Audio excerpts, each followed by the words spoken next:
Picture this: snow whipping across the vast plains of northeast China, wind slicing through wooden eaves, and a cold so sharp it freezes your eyelashes. In places like Harbin, winter is not just weather, it is an adversary.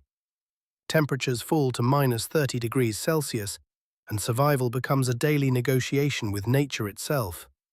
Yet thousands of years before electricity or modern heating, people here did not merely endure these brutal nights. They slept in steady, comforting warmth. Their secret was not heavy furs or giant hearths. It was something far simpler, hidden right beneath their backs. The Kang, an elevated bed of brick or clay that quietly absorbed the day's fire and released its heat long into the night. It looked like furniture, but functioned as the thermal heart of the home, a place to cook, rest, gather, and survive. This ancient system was not just ingenious engineering, it was a philosophy of living. Instead of heating empty rooms, the Kang warmed the people who actually needed the heat. And today, as energy costs rise and climate challenges grow, this 7,000-year-old idea suddenly feels strikingly modern. So join us as Historia Prime uncovers the ancient thermal legacy of the Chinese Kang, a survival masterpiece that kept entire civilizations warm, alive, and connected through the deepest winters in human history. 1. From Ashes and Earth, a 7,000-year beginning. The story of the Kang does not begin in an age of written chronicles or imperial architects.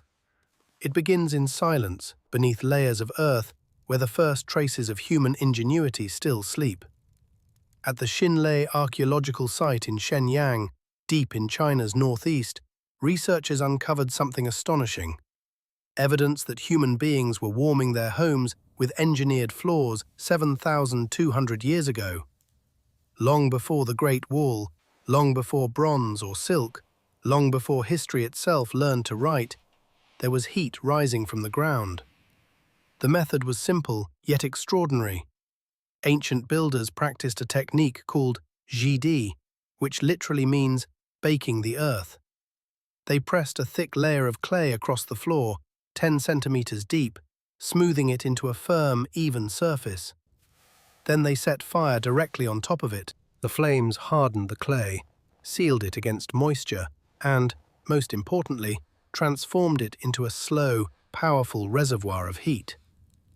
When the fire died and the ashes were swept away, what remained was a warm, solid platform, the earliest ancestor of the Kang. Over generations, this idea evolved. What began as a single baked floor expanded into networks of smoke channels during the Han Dynasty. Heat began to travel, guided with purpose, captured instead of wasted. And by the era of the Northern and Southern dynasties, as people shifted from sitting on the ground to raised platforms and beds, the Kang rose with them, becoming the elevated, heated structure we recognize today. What's remarkable is not simply the engineering, it is the mindset. These early innovators looked at fire, something brief, flickering, easily lost, and asked a different question: how can we make its warmth last? They answered with clay, ash, earth, and imagination. They transformed a temporary flame into a durable source of comfort. And without knowing it, they laid the foundation for 7 millennia of winter survival. And perhaps this invites us to reflect on our own age. Are we surrounding ourselves with technologies so complex that we forget the power of simplicity? Are we burning more fuel than we need to solve a problem our ancestors already mastered with nothing but soil and fire? The Kang began as a humble experiment in heat and endurance, but from those early embers, an entire philosophy of living was born.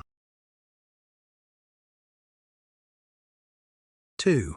The perfect engine of heat, the dragon's breath. To understand why the Kang became a legend of ancient engineering, we must step beneath its surface and follow the path of fire itself. Because the brilliance of this system does not lie in its size or its shape, it lies in how it thinks. A traditional Kang is built from three simple components: the stove where the day's cooking fire burns, the raised clay or brick platform where families gather and sleep, and the chimney that finally releases what remains of the flame into the open air. Yet the genius of the design is what happens between these parts. When dinner is prepared over the stove, the hot smoke produced by the fire does not escape immediately into the sky. Instead, it is captured, guided deliberately through a maze of winding channels hidden inside the Kang. As the smoke snakes its way beneath the bed, it transfers its heat into the dense clay and brick above. These materials possess enormous thermal mass, meaning they drink in heat slowly and release it slowly too.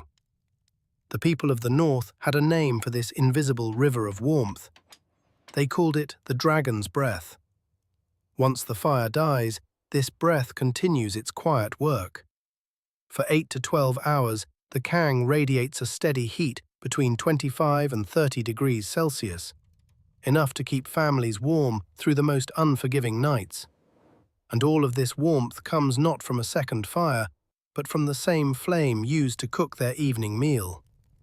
It is a system without waste, without extravagance, without unnecessary complexity. And in many ways, it is far more intelligent than the central heating systems we rely on today. Modern heaters warm entire rooms, even entire homes, whether people occupy them or not. The Kang, however, focuses its warmth exactly where human bodies rest and gather. It warms the life inside the home, not the empty space around it. It is localized heating raised to an art form, efficient, intentional, and profoundly human-centered. And perhaps this is the quiet lesson the dragon's breath leaves behind. Heat does not need to roar to be powerful. Sometimes the most extraordinary warmth comes from choosing where to place it, and refusing to let any part of a flame go to waste. 3. When the Kang takes half the home, the cultural heart of the northern world. To understand the Kang fully, we must step beyond its engineering and into the living rooms, kitchens, and winter nights of the people who depended on it.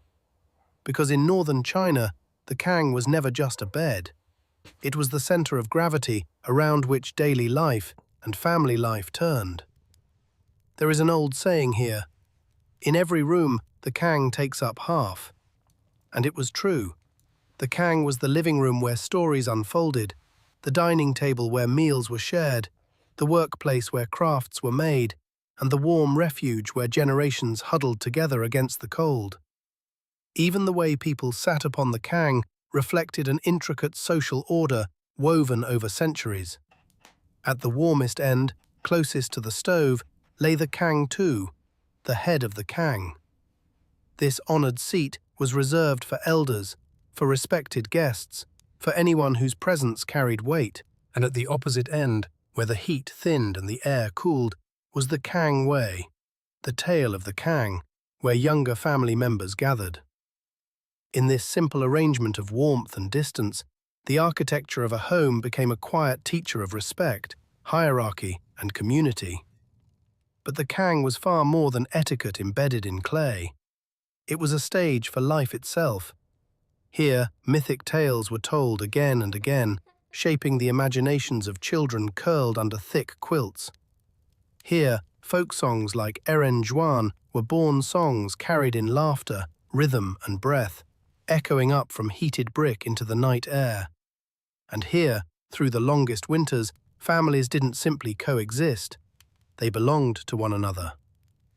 Today, we often warm our homes with devices that keep us comfortable, yet we retreat into separate rooms, separate screens, separate lives.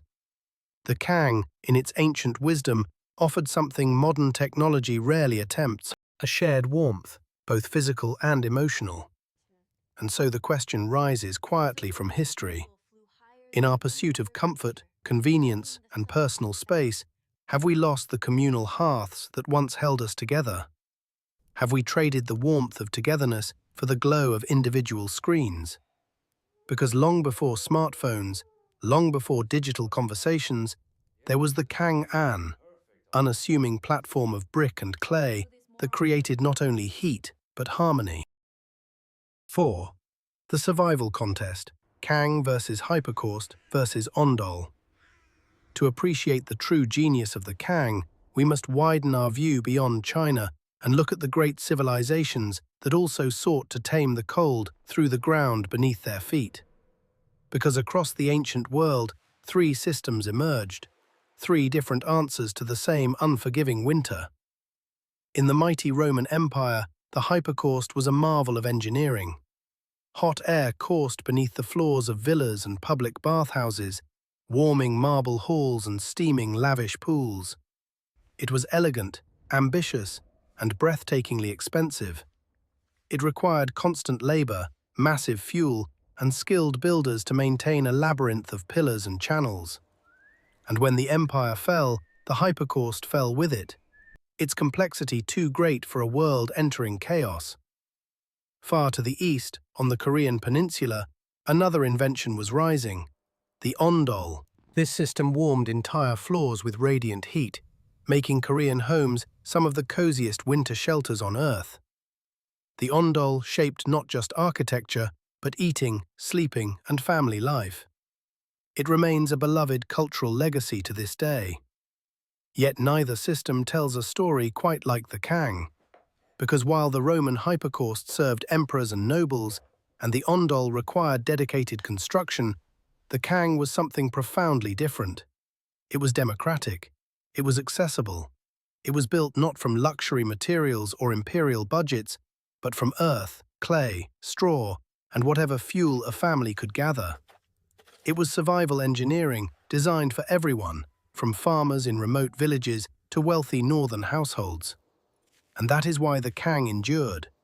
While the Hypocaust vanished into ruins and the classical world it depended on, the Kang continued glowing softly in millions of homes. It required no vast empire, no trained masons, no constant upkeep. Families could build it themselves, repair it themselves, and pass the method from one generation to the next. As recently as 2004, an astonishing 175 million people in northern China still lived with a Kang beneath their feet.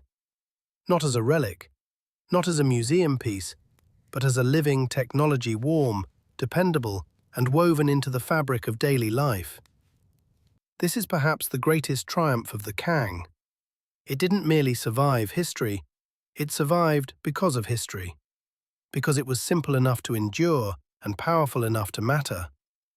And in our modern world of rising energy costs and fragile infrastructure, the Kang asks a question that echoes through time.